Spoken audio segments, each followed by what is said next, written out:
It is time to talk about the state of the metagame and Yu-Gi-Oh! Actually, for the month of May. So we still don't have Echo in the TCG. We have people complaining about the metagame already because of how much of a borderline tier 0 format we're in. And things might be getting back to normal. Question mark. That statement there. So, like this video so that YouTube knows we're doing something right. And let's dig on into this, shall we?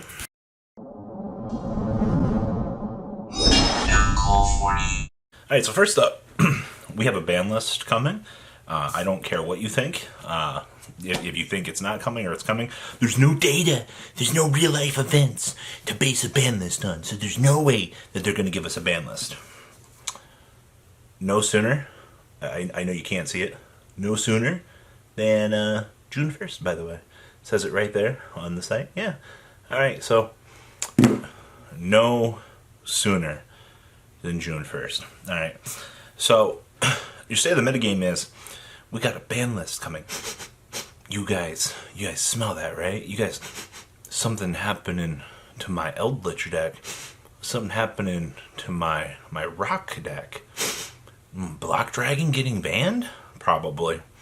It's probably happening. Later on, we'll probably make a ban list video talking about what is to come, the general state of the metagame for that, or we'll cover a little bit of it in here, but there's a ban list coming, alright?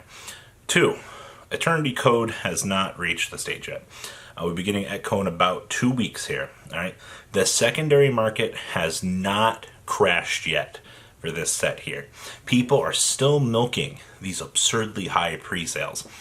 Certain things, I get it, but the Agrazauruses are so much more expensive on this side compared to Europe. The European market for these cards has bottomed out, alright? If you contacts over across the pond, you're able to get stuff 1/4 of the price on certain things. Or in my case, we were ahead of the access code talker buyout, and we got our stuff.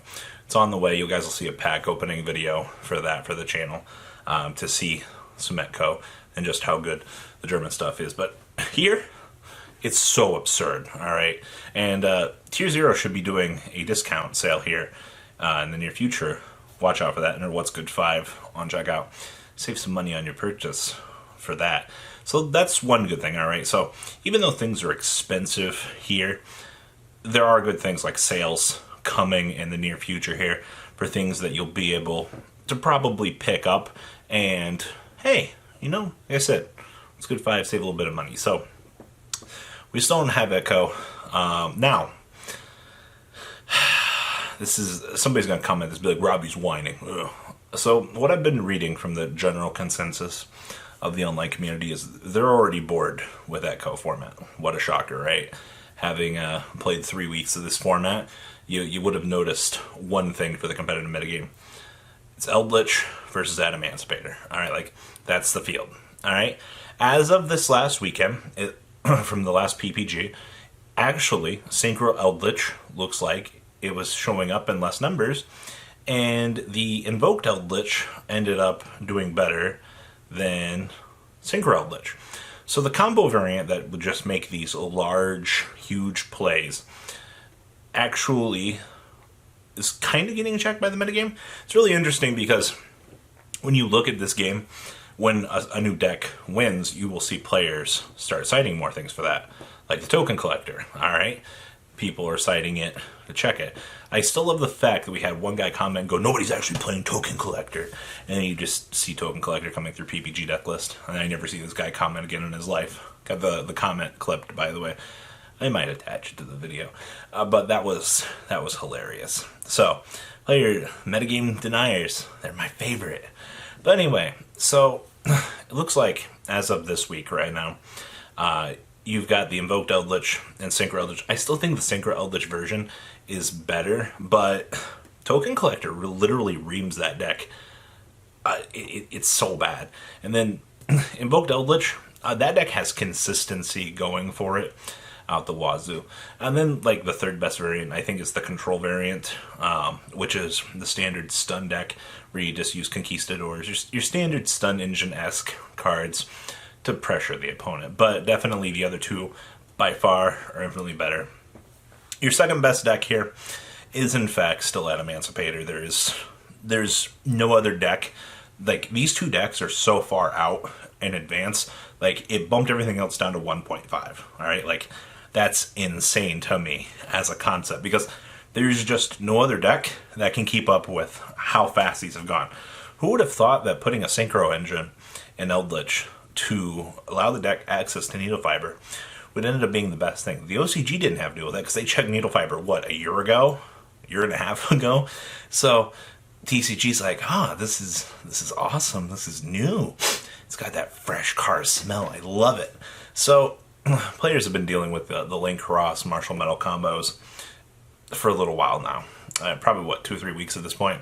And I've already been reading a couple stats and things from people on the internet. And they're like, I'm sick of this format. We need a ban list. And I'm like, well, no sooner than June 1st. And you got the other half of the crowd going, there's not going to be a ban list. Nope, not going to happen. These are the last people last time that said we weren't getting a ban list. Are they still back in the February format? Like, deny this format. This format doesn't exist because there were no events for this. I do think this is an interesting argument here. So the fact that stores can basically do those remote duel. So back up here. So OTS 13 has made its rounds around what? South America, I believe. Spain. It was one of the two regions that we've started to see OTS 13 circulate. I'm actually pretty sure it's South America. But we started to see OTS 13 circulate. So basically, stores can run tournaments. We saw the remote duel idea. Unfortunately, remote duel didn't quite go over the way that we wanted it to. I'm still rooting for it. I personally like the idea a lot.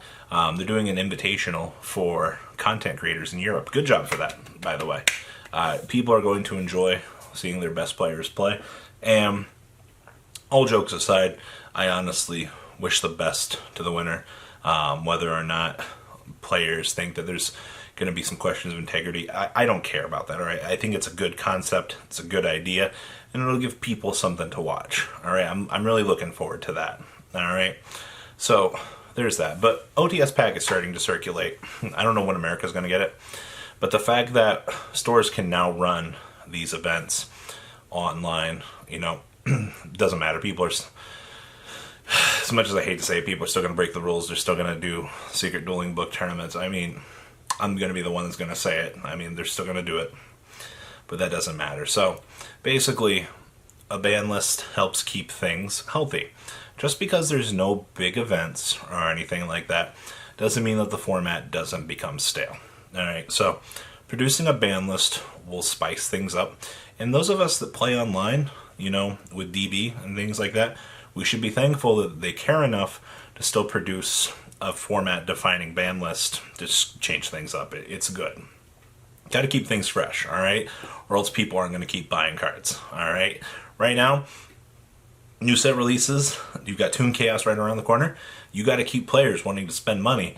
Or, if you're only feeding the secondary market and you're not feeding money back to Konami folds, your card game dies anyway. So take it how you will. But OTS 13, possibility of a new ban list here to spice things up, give remote duel a chance for some of these people that want to play. For those of us online that have just been playing with DB and everything like that, absolutely, it'll spice things up. It's what needs to happen right now, all right? So stay in the metagame. Everything's on fire. It's wonderful. There's so much going on right now. The online metagame is pretty stale right now. You've got the most Yu-Gi-Oh! Buyouts I've ever seen in the course of this game. The hashtag vintage values, you guys think that this is a joke. And all jokes aside, it may as well be. But this is dumb and terminal, and it's a big issue right now. Because most people don't have jobs. They can't. Some people can afford things right now, but if you've been eyeballing something, it probably just went up 300% because somebody else was like, I'm not eating out. I'm not spending all this money. Time to go buy out X thing.